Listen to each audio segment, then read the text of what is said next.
Welcome back to Alcohol and Anime Night, the show that gets you drunker, the show that gets you fatter. And tonight, we are going to review the show that took the weeb world by storm, Miss Kobayashi's Dragon Maid. Stay tuned.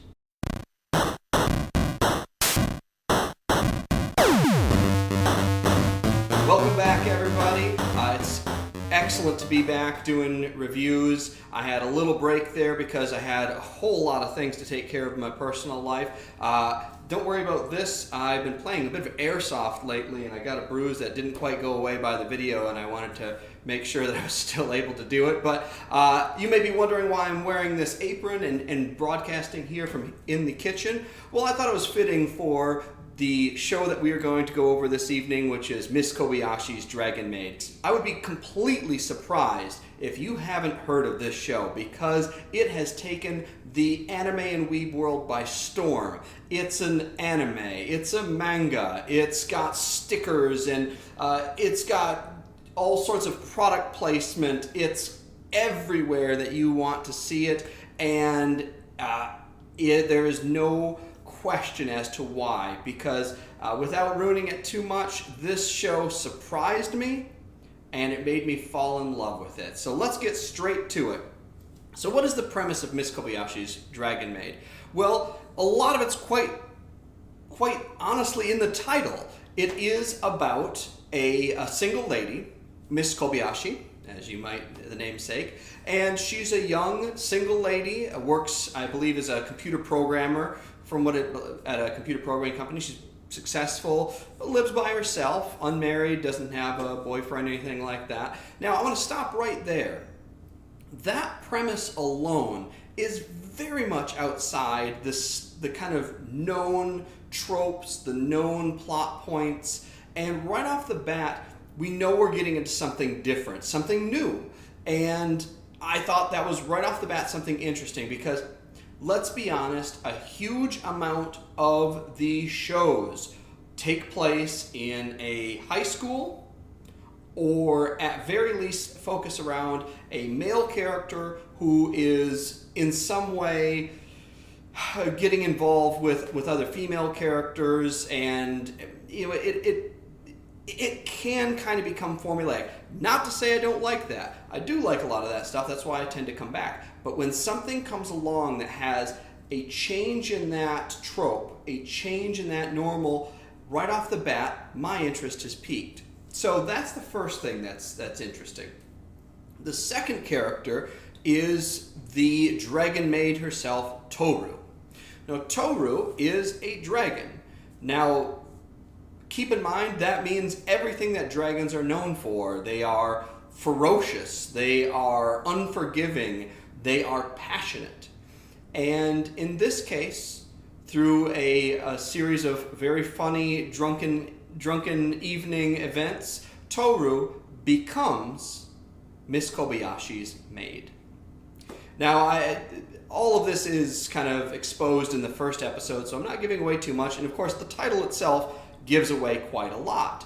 And how does it come to be that she becomes the maid? Well, that part I'm going to let you discover for yourself because it is quite fun.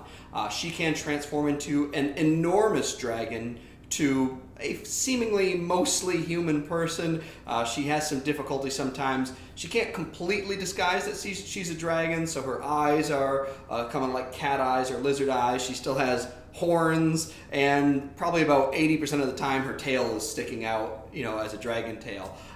Which, interestingly enough, she is on a mission to have Miss Kobayashi eat part of it because dragons can regenerate their body quite quickly, and so that becomes a source of food that she keeps trying to feed Miss Kobayashi. But there are a couple of other main characters. I want to stop again. I want to note that we are going to be talking specifically about the first season. The first season, which aired back in the winter of 2017, so some time ago. The newest season, which is simply called Miss Kobayashi's Dragon Maid S, I believe, is the 2021 series, which we will get to at some point, but I wanted to talk about the older one before we got to that. So I will not be talking about anything on those.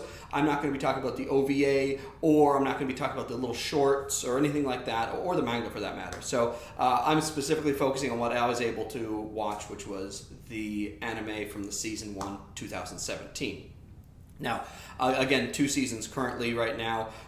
Again, there's like 13 shorts. I think there's at least one OVA, which is like a Valentine's one. But in any case, so we've got Miss Kobayashi, we've got the maid, Toru, and then soon after we have another character called Kana, who is a young girl, also a dragon. We've got Fafnir, which is another dragon, kind of a dude dragon who comes in.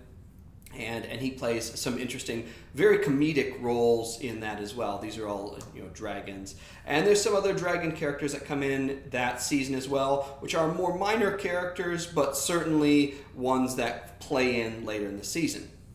Now, why did I want to watch this series? 2 reasons. Number 1, people couldn't stop talking about it. And you know what? They were right. Very rarely do people just clamor about something that I end up liking a lot. My tastes just fall sometimes outside of the norm in that case.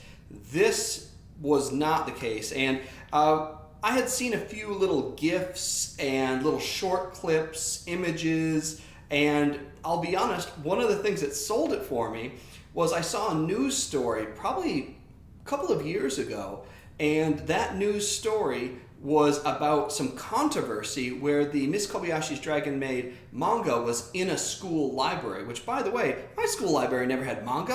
I'm so jealous that they even have it. But anyway, at some point, some young kind of, I don't know if she was a young teenager or maybe 10, 11, 12, something around that age, kind of in between, she brought a manga of the Miss Kobayashi's Dragon Maid home. When she started reading it, there were some things in it that were maybe a little bit more towards the PG-13 side. She, as you should, brought it to her mom's attention. Her mom looked at it, and with no context of what manga is like, lost her mind and had this big news thing. And I think if you search online, I'm sure you'll be able to find the YouTube clip for it. Now, to me, when I hear that something pisses off parents, I want to know what it is. To me, that's like a seal of approval. So I went right out to it. Now, to be fair, this show, it's interesting in the fact that there's probably 80% of the show that is incredibly wholesome. It is borderline family friendly. It has a lot of heart, and so much of it is just, and I'm going to get to that in a second, but it's just incredibly wholesome and has an awesome message. Then there's the 20%, which is borderline PG-13. A lot of boob talk, a lot of, one of the characters, one of the dragons, she is insanely busty, and like that like boinging noise, like every time she walks in the room, and like she's nude, but you can't really see anything. There's quite a lot of those moments of like people like bursting into bathrooms and stuff like that. So because of that, there's a lot of funny conversations about that, and like Miss Kobayashi is always like, are all the dragons like this busty, like that kind of thing. And so it's a funny joke that they kind of go back to, which I frankly thought there was going to be a lot more of, and honestly, the fact that there wasn't didn't bother me at all. It was still a great show. It didn't take away from anything at all. I usually tend to like things that are a bit more towards the raunchy side. This was definitely more towards the family-friendly side, but definitely not one I would preview this first before you decided to watch. There are some episodes which are completely free of anything like that, and then there's other ones that have a bit more. So I would, if you're thinking about watching this one with somebody who is kind of in that age group, preview it first. I certainly would. So anyway, going back, with the controversy about this, I was really interested. So I said, let's watch this show. After the first episode, I was kind of, okay, yeah, I can see where this is going. But after the second episode, I was hooked and got all the way through it, and I'm so happy that there is a second season now that I'm able to watch, and some of these shorts and OVAs, so I can get a bit more of it, because I feel bad for anybody in 2017 who was watching it who had to wait, because there really is, like, you want more of it. Why do you want more of it? Well, honestly, this is a nice break from the all too typical school setting, loser virgin, looking, hot girl is interested in him. Again, I like that stuff. It's just all too familiar. Some people do a good job of modifying with it. So it really is a nice break from that. What else is nice for it? Well, it's a non-traditional home. So often we see, in our normal worlds, what we would consider traditional homes. Well, this is a non-traditional home in the fact that we have a person who is not family living with Miss Kobayashi, who may or may not have a love interest and may or may not even be human. She's not even a human.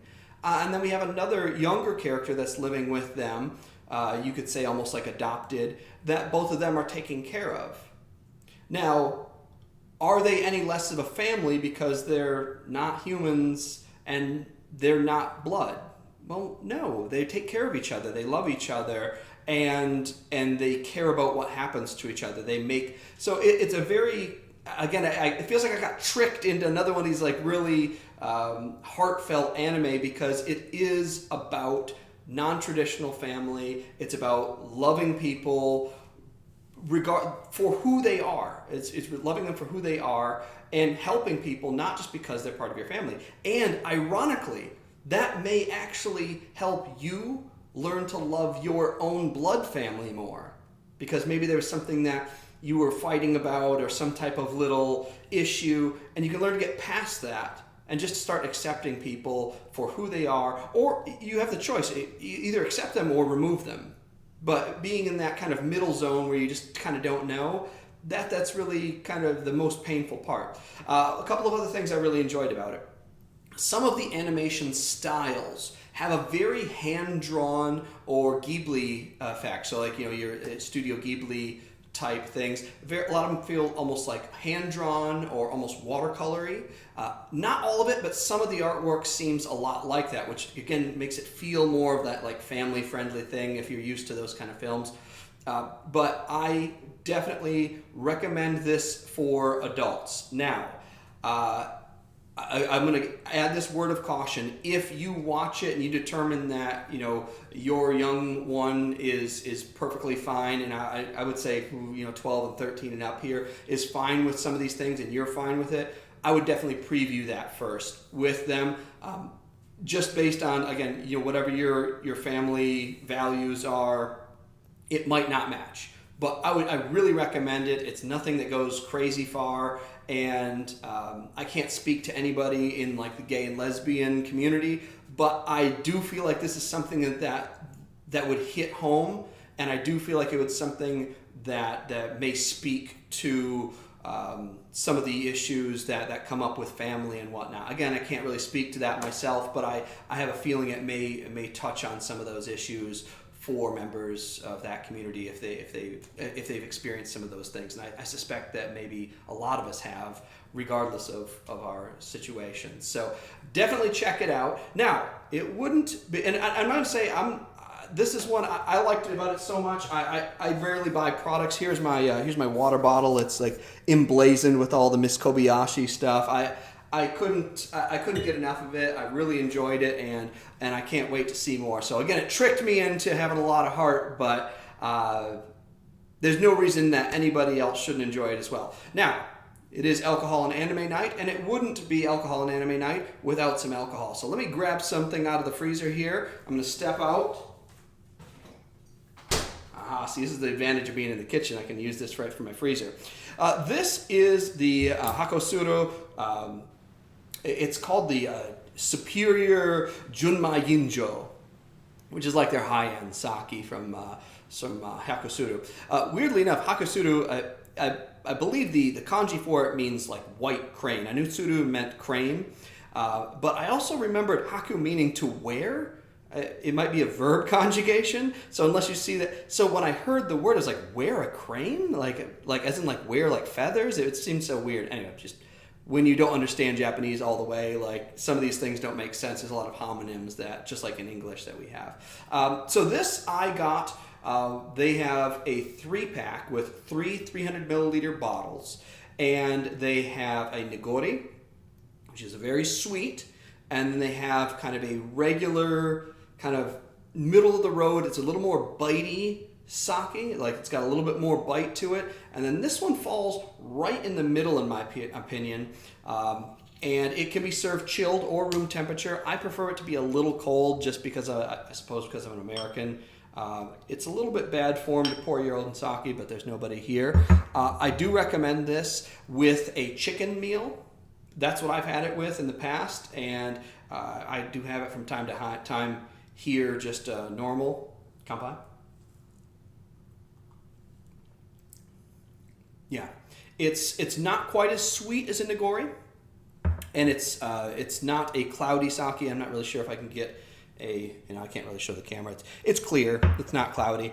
I recommend this again with like a chicken dish or like a teriyaki dish. I know that's kind of basic, but you should be able to find this at most restaurants. And I recommend, if you can get the 3-pack from the brewer, the Hakutsuru brewer, I think you'll actually enjoy it because it comes with a little bit of a list too that talks about the sweetness level and a little history of it. So if you're not a sake guy or a girl or just getting into it, it's a pretty low investment, and you can get all 3 of them. So a little flight, share it with your friends, and really get a little bit more of a introduction into the sake world, and I think you'll enjoy that as well. I'll try and put a link up there. I don't know if you can, I don't suspect you can order it online because the internet's weird, but most places that I think like World Market or any Asian markets or anything should have it, but of course any restaurants should have it as there. So check out the Junmai Ginjo Superior. This will be a higher end sake, not crazy expensive, but I think you'll like it, and traditional, you'll enjoy that as well. Well, next episode is our Halloween special. So next episode, I'm actually going to give my top 3 scary / Halloween related anime. I'm gonna span the gamut here. I'm not gonna do a lot of, I'm gonna try and do things outside of the norm as well. So stay tuned for the Halloween special. I love Halloween. Let me know if there's something else that you want to do that's special. But in the meantime, it's been a pleasure, and kanpai.